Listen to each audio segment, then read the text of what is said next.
Great, so we'll just finish off by looking at how we can use external CSS files to link to our CSS. I think the reasons for doing this are reasonably obvious.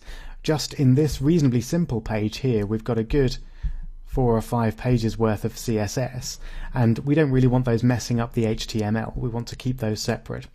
Also, there's a really big reason when a user browses several pages of a website, we don't want them to have to download the CSS every time, because most of the time the CSS is going to be the same from page to page. So they can use the cached version on their browser, that is the version that their browser has already downloaded, and they don't need to download it all again.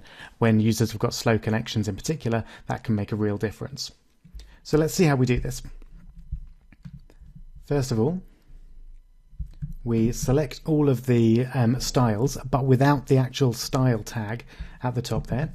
And I'm going to copy that, and then I'm going to create a new text document over here. Let's bring that in, and I'm just going to paste that down there. So that's all of the style content, but without the style tags at the top and the bottom. So just the CSS. And then I'm going to save that as a new file in desktop my website's CSS, and the usual convention is to call it styles.css, but you can call it whatever you like.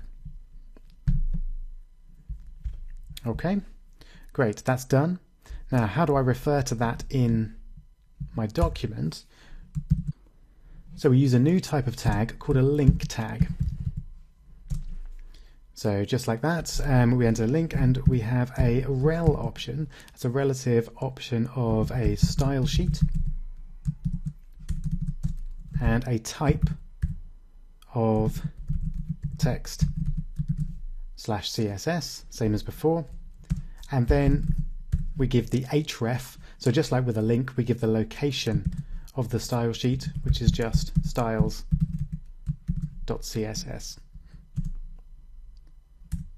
And then we can close that. Okay, and now if I refresh this, it looks exactly the same. Just to prove that the external style sheet is what's doing that. If I get rid of the href, we lose all our styles, and we just have the content.